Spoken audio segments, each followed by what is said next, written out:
Assalamualaikum warahmatullahi wabarakatuh. Salam sejahtera untuk kita semua. Kami dari kelompok 2, mata kuliah pengantar analisis real. Pada video ini kami akan membahas mengenai barisan dan limit. Sebelumnya, saya ingin memperkenalkan anggota dari kelompok 2 yang beranggotakan 10 orang. Pertama ada Mutia Novitasari, yang kedua Ruli Erhandi, ketiga Zahra Maulidia Nurhidayah, yang keempat ada Hafidudin, kelima Syalima Yucaniago, keenam Elviana Saputri, ketujuh Raffi Revanza, kedelapan Hafifah Amalia Zulfah, 9 Gina Rahmah, dan yang ke-10 Nahla Mustafidah. Pada presentasi ini, kami menggunakan 4 referensi. Yang pertama, yakni kami menggunakan buku dari Robert G. Bertel dan Donald R. Sherbet dengan judul Introduction to Real Analysis. Kemudian buku yang kedua, kami dari Hendra Gunawan dengan judul Pengantar Analisis Real edisi pertama. Yang ketiga, kami menggunakan buku Parcel yang berjudul Pearson Prentice Hall. Dan yang keempat, menggunakan buku Wono Setio Budi dengan judul Kalkulus Peubah Banyak dan Penggunaannya. Pada kesempatan ini, kami akan membahas 4 poin. Yang pertama, yaitu barisan bilangan real. Kemudian yang kedua, limit barisan bilangan real. Yang ketiga, ekor barisan. Dan yang keempat, yaitu latihan soal. Oke, langsung aja kita masuk ke materinya. Barisan bilangan real, pertama ada definisinya yaitu barisan bilangan real atau suatu barisan di R adalah suatu fungsi yang pada himpunan N sama dengan 1, 2, dan seterusnya, di mana N menyatakan bilangan asli dengan daerah hasil yang termuat di R. Barisan bilangan real juga dapat diartikan sebagai suatu daftar bilangan real X1, X2, X3, dan seterusnya. Notasi Xn menyatakan barisan dengan suku ke N dari Xn. Himpunan Xn adalah N elemen dari N, mana N besarnya itu adalah menyatakan bilangan asli, disebut sebagai daerah nilai barisan atau Xn. Selanjutnya ada contoh barisan bilangan real. Yang pertama, barisan 1 per N. Sehingga nanti barisannya akan menjadi 1 untuk suku pertamanya, suku keduanya 1 per 2, suku ketiganya 1 per 3, dan seterusnya sesuai dengan N-nya. Yang kedua ada barisan min 1 pangkat N. Nah, nanti barisannya akan menjadi min 1, 1, min 1, 1. Nah, jika N-nya ganjil, maka suku ke N bernilai min 1, dan jika N genap, maka suku ke N bernilai 1. Selanjutnya ada barisan Fibonacci, di mana X1 sama dengan X2 sama dengan 1, dan Xn plus 2 sama dengan Xn plus Xn plus 1. Yang keempat ada barisan rekursif Rn, di mana R1 sama dengan 1, dan Rn plus 1, yaitu sama dengan 1 plus 1 per Rn. Kemudian ada hasil operasi barisan. Misalkan X sama dengan Xn dan Y sama dengan Yn adalah barisan bilangan real.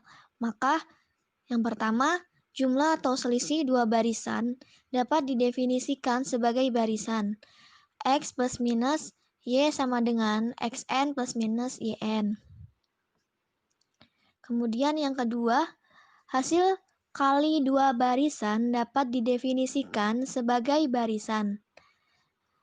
X dikali Y sama dengan Xn kali Yn. Yang ketiga, hasil bagi dua barisan dapat didefinisikan sebagai barisan X per Y sama dengan Xn per Yn, dengan syarat Yn tidak sama dengan 0 untuk semua N elemen N atau bilangan asli. Kemudian, yang keempat, misalkan C elemen R atau bilangan real, hasil kali barisan dengan C didefinisikan sebagai barisan Cx sama dengan Cxn. Kemudian ada limit barisan bilangan real. Definisinya yaitu misalkan X sama dengan Xn, barisan bilangan real. Suatu bilangan real X dapat dikatakan limit Xn bila untuk setiap epsilon lebih dari 0 terdapat bilangan asli K epsilon. Sedemikian sehingga untuk semua N lebih besar sama dengan K epsilon. Apabila X merupakan suatu limit barisan, maka dapat dikatakan bahwa barisan itu konvergen. Kemudian, yang kedua, apabila Xn suatu barisan yang tidak memiliki limit, maka dapat dikatakan barisan tersebut divergen. Selanjutnya, ketunggalan limit.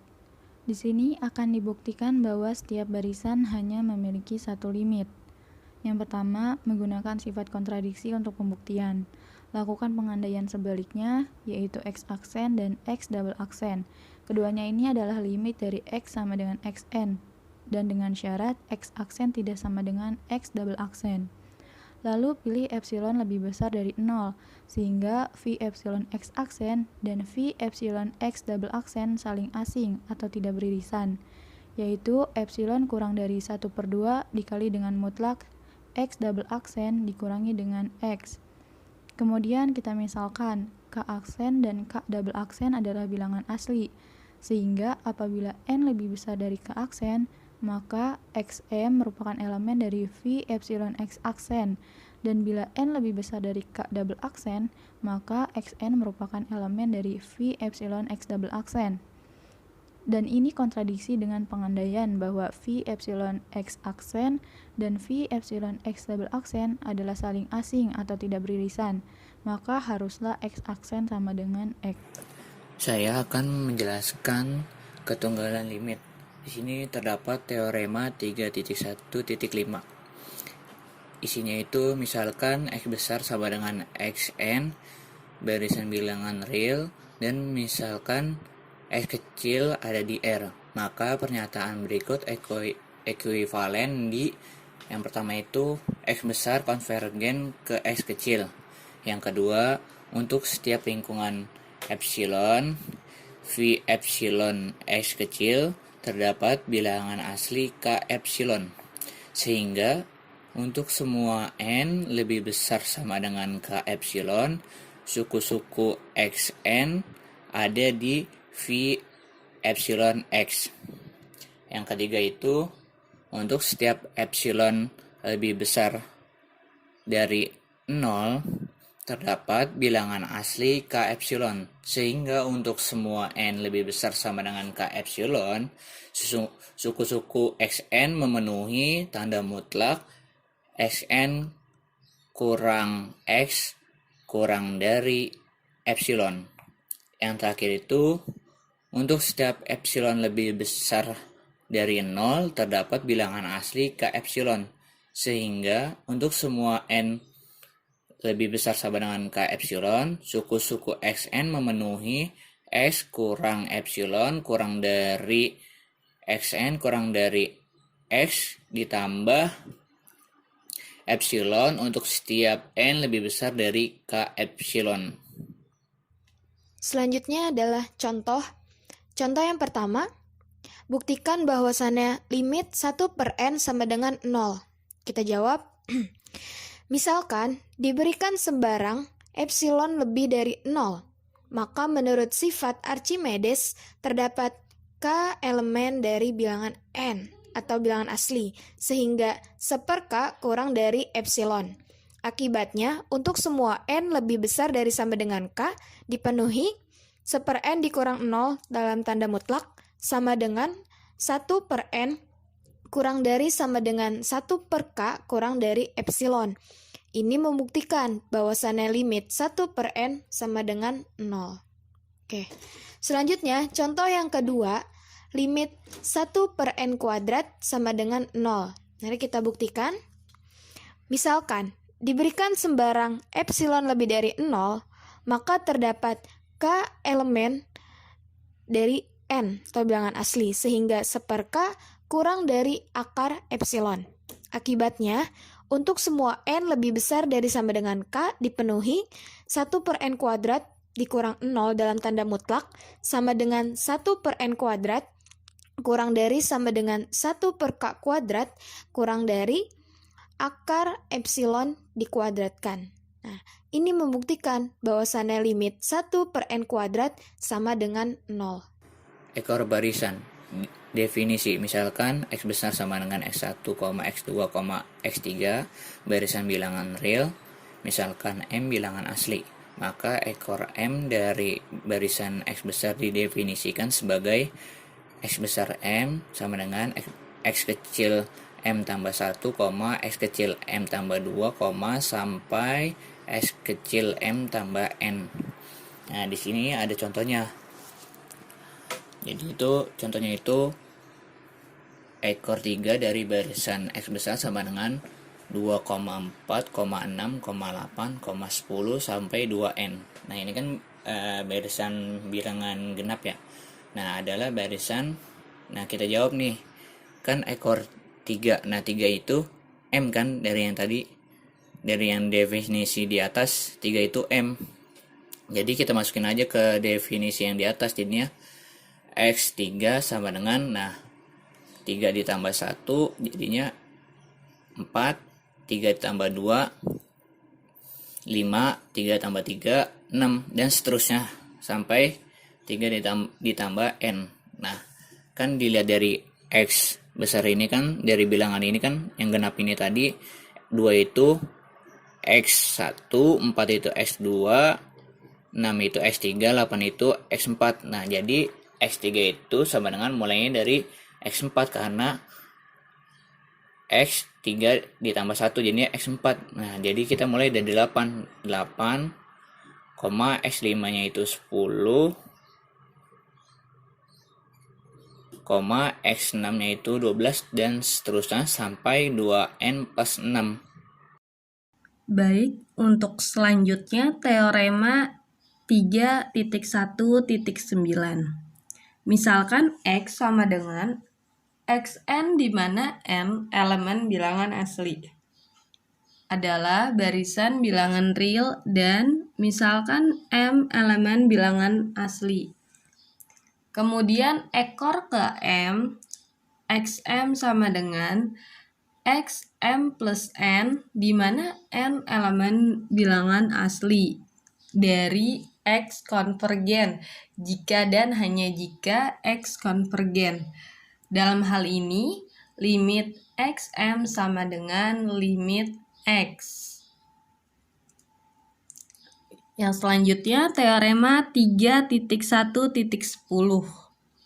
Misalkan AN dan XN barisan bilangan real. Misalkan L elemen real jika lim AN sama dengan 0 dan terdapat C lebih dari 0 dan M elemen N, sehingga untuk setiap N lebih dari sama dengan M, nilai mutlak Xn min L kurang dari C nilai mutlak AN, maka limit Xn sama dengan L. Soal nomor 11. Tunjukkan bahwa limit 1 per N min 1 per N plus 1 sama dengan 0. Di sini kita akan menggunakan teorema pada subbab 3.1.10. Kita misalkan AN dan XN ini barisan bilangan real. Kita misalkan juga bahwa K itu elemen dari bilangan real. Jika limit AN sama dengan 0 dan terdapat C itu lebih besar dari 0 dan M elemen dari bilangan asli, sehingga untuk setiap N itu lebih besar dari M.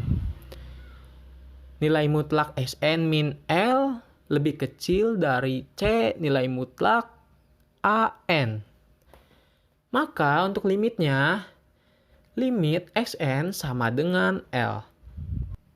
Selanjutnya, nilai mutlak limit 1 per N min 1 per N plus 1 min 0 sama dengan nilai mutlak 1 per N min 1 per N plus 1 sama dengan 1 per N min 1 per N plus 1 sama dengan N plus 1 min N per n plus n dikali n plus 1, maka akan menghasilkan 1 per n kuadrat plus n, di mana hasil ini itu sama dengan 1 per n min 1 per n plus 1.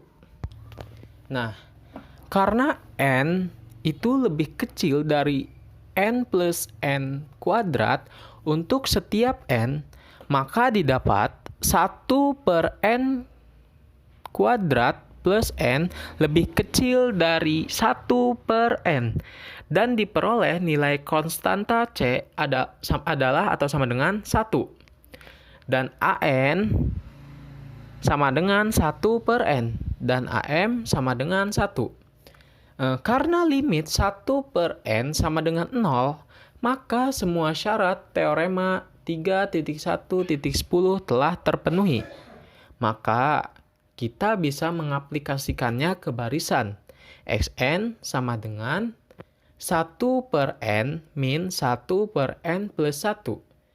Maka kita akan memperoleh bahwa limit 1 per n min 1 per n plus 1 sama dengan 0. Latihan soal nomor 12. Tunjukkan bahwa limit akar n kuadrat plus 1 plus n sama dengan 0.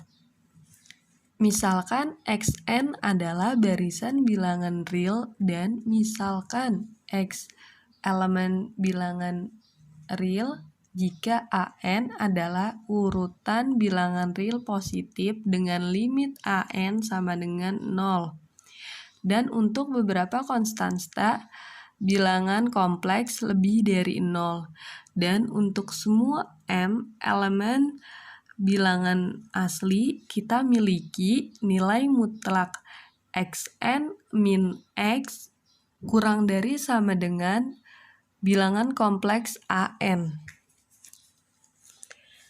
Untuk semua n lebih dari sama dengan m, maka limit xn sama dengan x. Dan semua sudah jelas, kita harus mempertimbangkan nilai mutlak akar n kuadrat plus 1 min n. Nah, ini nilai mutlak akar n kuadrat plus 1 min n sama dengan akar n kuadrat plus 1 min n dikali akar kuadrat dikali akar n kuadrat plus 1 plus n per akar n kuadrat plus 1 plus n. Yang selanjutnya kita dapat nilai mutlak akar n kuadrat plus 1 kuadrat min n kuadrat per akar n kuadrat plus 1 plus n. Nah, nilai mutlak n kuadrat plus 1 min n kuadrat per akar n kuadrat plus 1 plus n. Selanjutnya, nilai mutlak 1 per akar n kuadrat plus 1 plus n kurang dari 1 per n. Dari sana kita dapat nilai mutlak akar n kuadrat plus 1 min n kuadrat min 0 kurang dari 1 per n. Diketahui bahwa 1 per n sama dengan 0. Dengan menggunakan teorema 3.1.10, kita miliki limit akar n kuadrat plus 1 min n sama dengan 0. Nomor 13. Tunjukkan bahwa limit 1 per 3 pangkat n sama dengan 0. Kita cari sesuatu yang dapat kita bandingkan dengan 1 per 3 pangkat n. Nah, dapat diketahui bahwa n akan selalu kurang dari sama dengan 3 pangkat n. Misalnya kita ambil contoh n sama dengan 1. Berarti 1 kurang dari sama dengan 3 pangkat 1. 3 pangkat 1 sama dengan 3. 1 kurang dari 3. Itu benar. maka terbukti benar. N kurang dari sama dengan 3 pangkat N. Atau kita ambil contoh lain, misal N sama dengan 2. Berarti 2 kurang dari sama dengan 3 pangkat 2. 3 pangkat 2 sama dengan 9. Berarti 2 kurang dari 9. Itu terbukti benar juga. Kemudian kita kembalikan 3 pangkat N itu menjadi ke bentuk awal semula, bentuk pada soal, yaitu 1/3 pangkat N. Nah, karena 3 pangkat N menjadi 1/3 pangkat N, maka N juga harus menjadi 1/N agar tidak mengubah nilai. Kemudian, kita tahu bahwa 1/3 pangkat N kurang dari sama dengan 1/N. Dapat dibuktikan, misal kita ambil N tadi, N sama dengan 1. Berarti 1/3 pangkat N, 1/3 pangkat 1 sama dengan 1/3. Itu akan lebih kecil atau sama dengan dari 1/N. 1/N itu 1. Misalnya N-nya 1, berarti 1/1 sama dengan 1. Berarti 1/3 itu kurang dari 1. Itu terbukti benar. Kemudian jika N-nya 2, berarti 1/3 pangkat N. 1/3 pangkat 2 sama dengan 1/9 itu kurang dari 1/N. 1/N itu 1/2. 1/9 kurang dari 1/2. Itu terbukti benar juga. Kemudian 1/3 pangkat N kita mutlakkan dan kita kurang dengan 0. Jadi mutlak 1/3 pangkat N kurang 0 kurang dari sama dengan 1/N. Selanjutnya kita gunakan teorema 3.1.10 dan menjadi limit N 1/N sama dengan 0, sehingga kita dapatkan limit N 1/3 pangkat N sama dengan 0. Maka terbukti bahwa limit 1/3 pangkat N sama dengan 0 itu benar. Soal nomor 15. Tunjukkan bahwa limit dari 2N pangkat 1/N sama dengan 1. Di sini kita gunakan teorema binomial. Seperti contoh pada subbab 3.1 nomor 11 bagian D. Setelah itu kita keluarkan limit darinya, maka 2N pangkat 1/N lebih besar dari 1 untuk N lebih besar dari 1.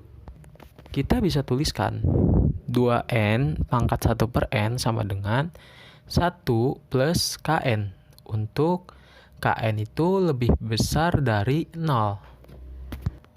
Sekarang gunakan teorema binomial dan kita dapat 2N sama dengan 2N pangkat 1/N pangkat N sama dengan 1 plus Kn pangkat N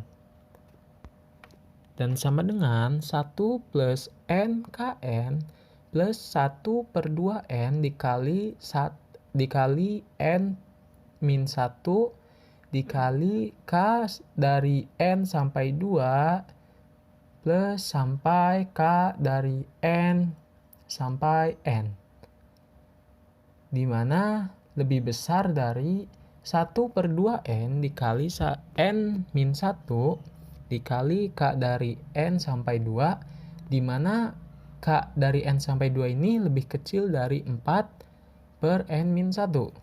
Nah, di sini kita misalkan bahwa epsilon lebih besar dari 0, kita gunakan sifat Archimedes. Kemudian kita dapat N epsilon itu elemen dari N untuk setiap N lebih besar atau sama dengan N epsilon. Maka 4/N min 1 lebih kecil dari epsilon kuadrat. Sekarang, untuk setiap N lebih besar dari N epsilon. Kemudian didapat nilai mutlak dari 2N pangkat 1/N min 1 sama dengan nilai mutlak Kn, di mana nilai mutlak Kn ini lebih kecil dari akar 4/N min 1 dan lebih kecil dari akar epsilon kuadrat, dan akar dari epsilon kuadrat ini sama dengan epsilon.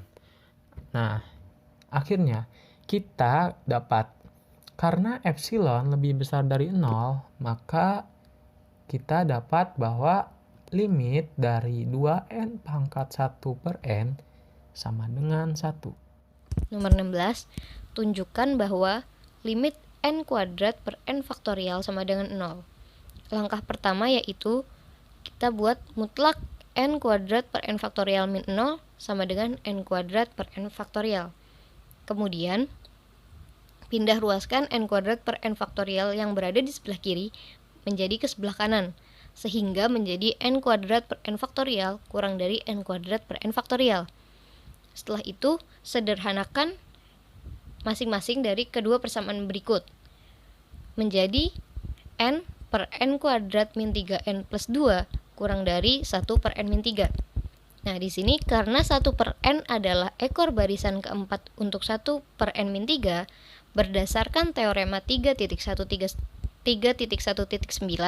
maka dapat kita tuliskan limit dari 1 per n min 3 itu sama dengan limit 1 per n, sama dengan 0. Jadi, terdapat k sehingga n lebih besar sama dengan k. Sehingga menjadi mutlak n kuadrat per n faktorial min 0 kurang dari 1 per n min 3 kurang dari epsilon. Maka, dari situ terbukti bahwa limit n kuadrat per n faktorial sama dengan 0.